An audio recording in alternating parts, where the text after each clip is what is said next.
En organisant ce rassemblement, je me posais des questions. Est-ce que vous seriez là?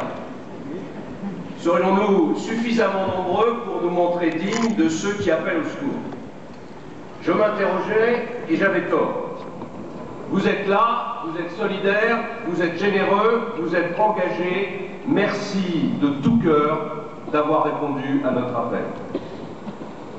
Pour les chrétiens d'Orient, en effet, l'oubli est la pire des peines. Et nous sommes ensemble ce soir au Cercle d'hiver pour leur dire que Paris ne les oublie pas. Pour leur dire que les Français sont avec nous. Notre voix est là pour presser les gouvernements à agir. Elle est là pour réveiller les consciences. Notre voix est là pour rappeler que la France fut longtemps la protectrice des chrétiens d'Orient, mais aussi celle des élites du Levant qui aimaient le pays des Lumières. Notre voix est là pour susciter des soutiens en faveur des associations qui accueillent des réfugiés, qui soignent des blessés, qui scolarisent des enfants. En Irak, au Liban, dans les camps de réfugiés, j'ai rencontré ces bénévoles et ces professionnels de l'action humanitaire. J'ai vu ces prêtres et ces sœurs qui travaillent dans des conditions extrêmes. Ils sont formidables. Ils sont formidables de courage, de dévouement. Aussi, je voudrais ce soir qu'ils montent du Cercle d'hiver un hommage si puissant qu'ils puissent être entendus partout où ils œuvrent pour le bien et pour la paix.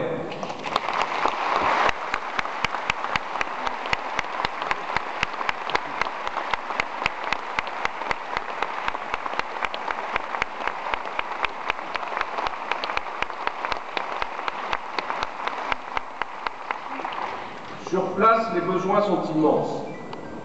Et nos concitoyens doivent se mobiliser. Ils se mobilisent déjà. Mais il faut qu'on fasse plus encore.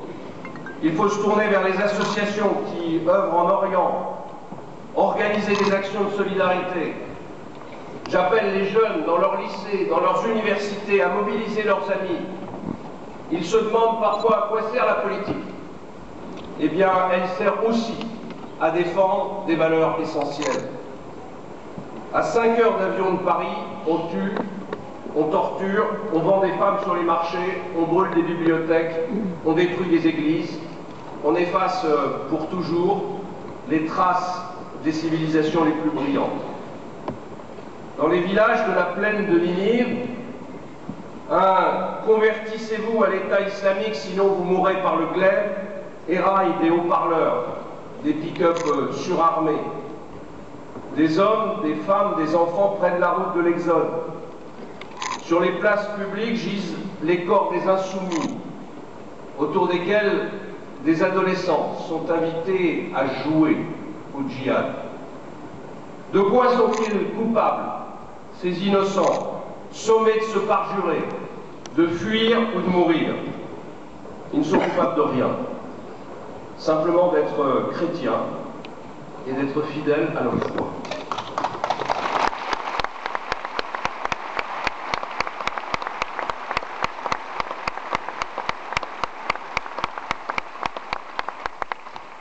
Faudrait-il devoir rappeler que derrière le commerçant, le professeur d'école, le paysan chrétien ne se trouve pas le vassal d'un croisé en armes, mais des êtres qui chérissent leur simple existence.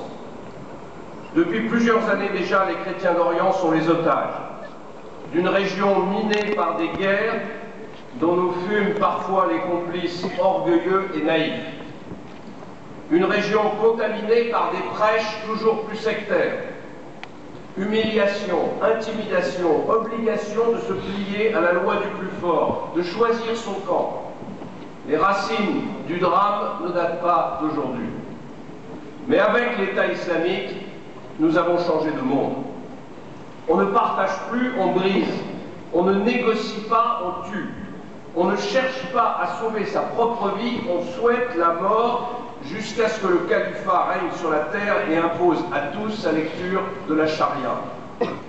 Le fanatisme islamiste n'est pas une personne.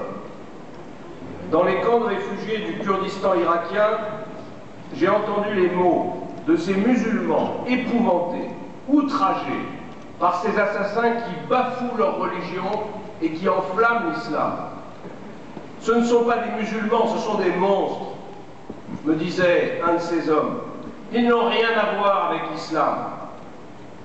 Mais dans ce cortège de détresse, j'ai vu une réalité que nous ne pouvons pas taire.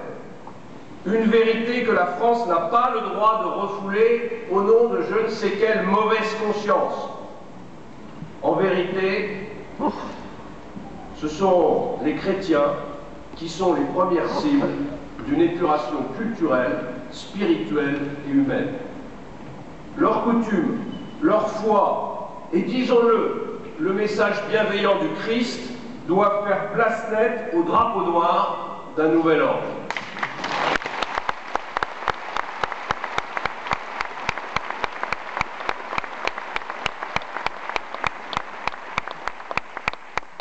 Les derniers vestiges d'une civilisation dans la civilisation arabo-musulmane sont en passe de disparaître.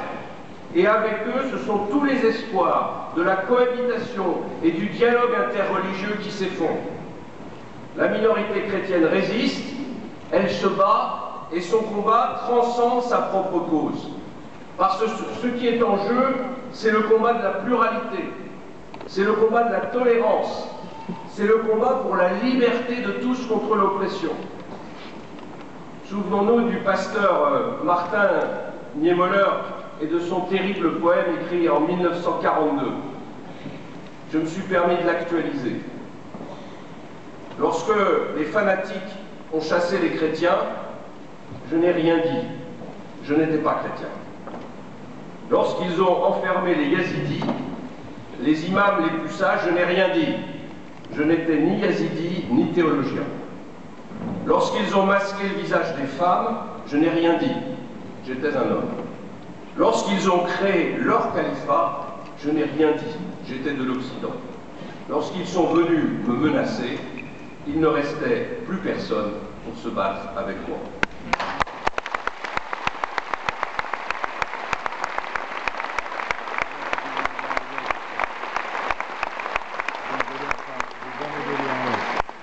Oui, si par faiblesse, si par indifférence, personne ne se dressait pour les chrétiens d'Irak, de Syrie, de Libye, du Nigeria, d'Érythrée et d'ailleurs, alors la liste des victimes s'allongera parce que telle est la logique du totalitarisme.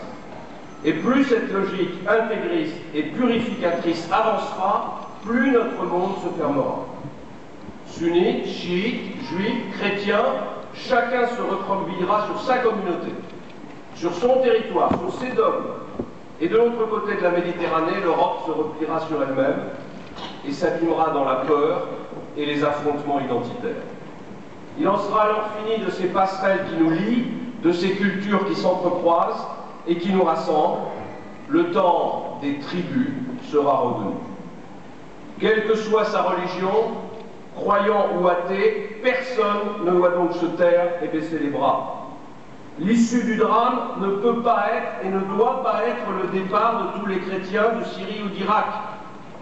Il faut combattre et démanteler l'État islamique puisqu'il est le fer de lance du fanatisme.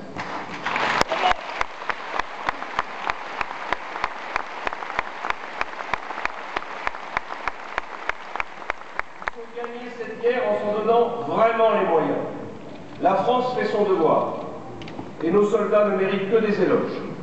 Mais la lutte contre l'État islamique au Levant et en Irak ne peut pas réussir telle qu'elle est engagée parce qu'elle ne rassemble pas toute la communauté internationale et parce qu'elle n'engage finalement que les forces aériennes de l'OTAN en soutien aux Kurdes et à la modeste armée irakienne et aux trop rares résistants syriens qui partagent nos valeurs.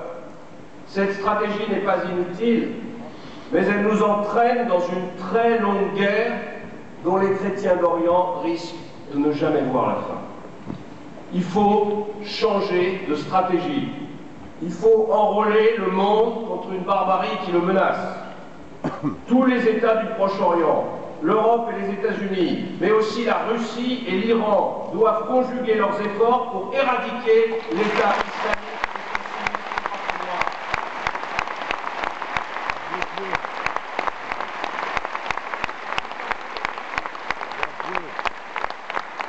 Ne pas associer l'Iran et la Russie, c'est se priver de toute possibilité de résoudre cette crise. Parce que leur influence sur les mouvements chiites et sur l'évolution de en choisissant de privilégier le dialogue avec les seuls États sunnistes, la France s'affaiblit. Il est temps qu'elle équilibre sa diplomatie et qu'elle amène sunnites et chiites à se parler et à agir ensemble pour détruire l'État islamique en déployant des forces armées sur le terrain.